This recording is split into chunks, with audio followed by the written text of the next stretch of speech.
um perdão, né? É um perdão que é dado de acordo com o ato infracional que é praticado, as condições em que foi praticada, a participação desse adolescente. Geralmente essa remissão é proposta quando é de natureza leve, né? O ato infracional. E também a personalidade do adolescente infrator. Então, geralmente é isso que a gente leva em consideração.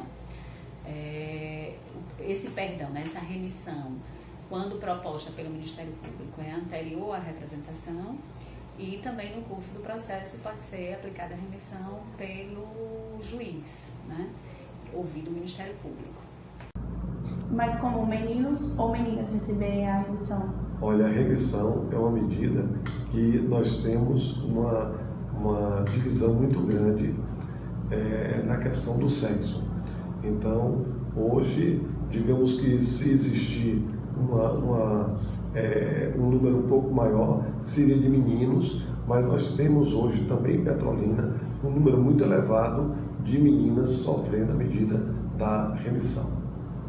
Gostaria de saber do senhor, o adolescente que recebe a remissão ele pode ser obrigado a cumprir qualquer medida socioeducativa, com exceção da colocação em regime de semi-liberdade e internação.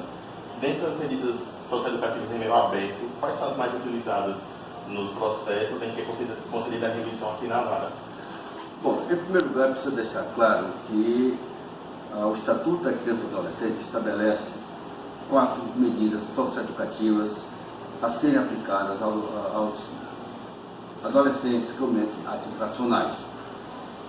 A mais grave, a internação; a mais ou menos grave, a semi-liberdade; e a mais comum, a remissão; e a mais branda, digamos assim, é a liberdade assistida.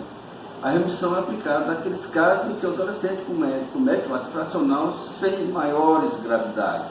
Ato infracional que pode ser aplicado onde possa receber a sanção e entender o caráter socioeducativo dessa medida que é aplicada. A remissão do adolescente é encaminhada a uma instituição para que ele possa prestar um serviço à comunidade 1 hora por dia, 4 horas por semana. E mesmo que ele venha a reincidir em se tratando de um ato infracional de natureza leve, digamos assim, evidentemente que ainda assim se aplica a remissão. Evidentemente que, havendo outras reincidências, medidas mais severas podem ser aplicadas a esse adolescente. O adolescente que recebe a remissão, ele pode ser obrigado a cumprir qualquer medida socioeducativa, com exceção de 2: colocação em regime de semi-liberdade e internação. Dentre as medidas socioeducativas em meio aberto, quais são as medidas utilizadas nos processos em que é concedida a remissão?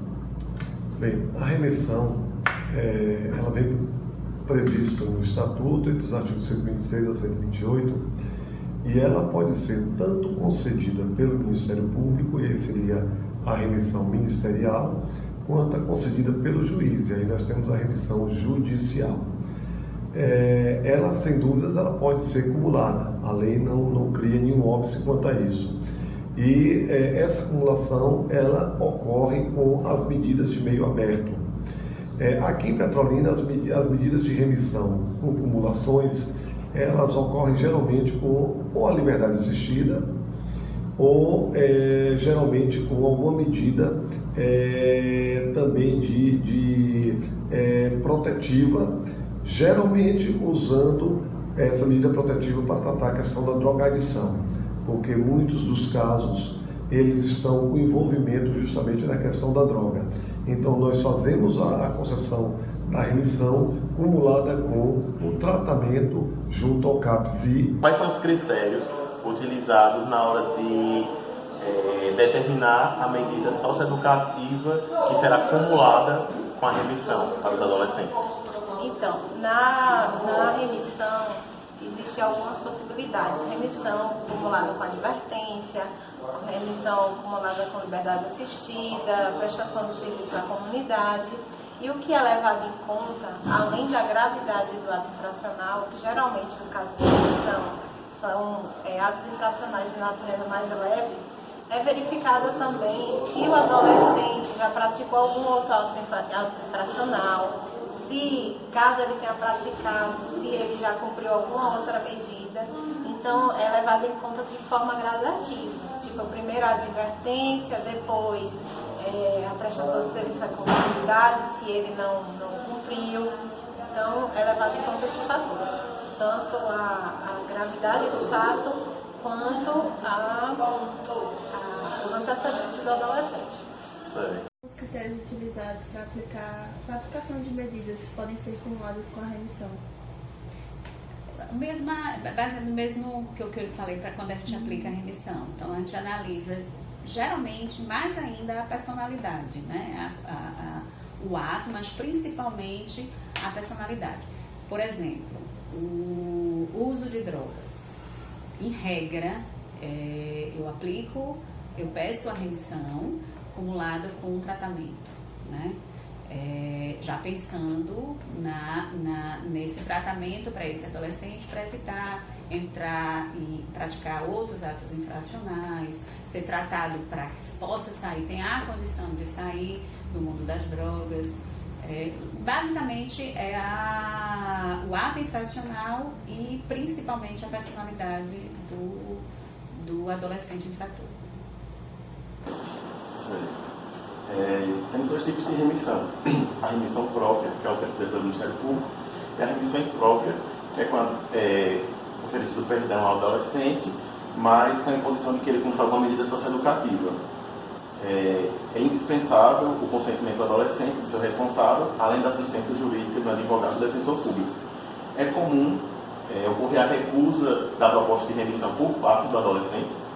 O adolescente só recusa a remissão, a proposta de remissão, quando ele alega que não praticou o ato infracional, que ele é inocente. Evidentemente que não se pode obrigar o adolescente a aceitar a remissão, que é um ato voluntário do adolescente.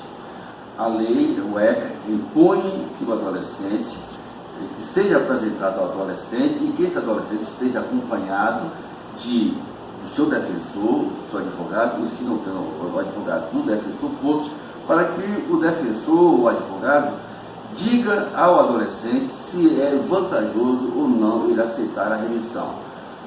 Ocorreu já o caso aqui na vara da infância que o adolescente se negou a aceitar a proposta recusou a aceitar a proposta de remissão, alegando que era inocente.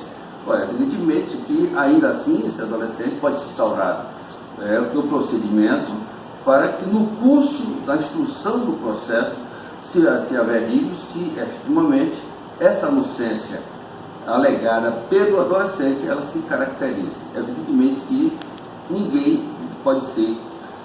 a ninguém pode ser aplicado uma pena ou uma medida socioeducativa do adolescente se essa pessoa, esse indivíduo é efetivamente inocente. É comum, nos processos da Vara da Infância de Petrolina, ocorrer a recusa da proposta de remissão por parte dos adolescentes? Não tivemos ainda nenhum caso em específico com a recusa. Existe na lei essa faculdade, nós temos por obrigação que fazer, abrir vista à defesa para se manifestar, ouvir o próprio adolescente, porém não tivemos ainda nenhum caso nessa situação. Já aconteceu de um juiz não homologar a remissão proposta pelo MP?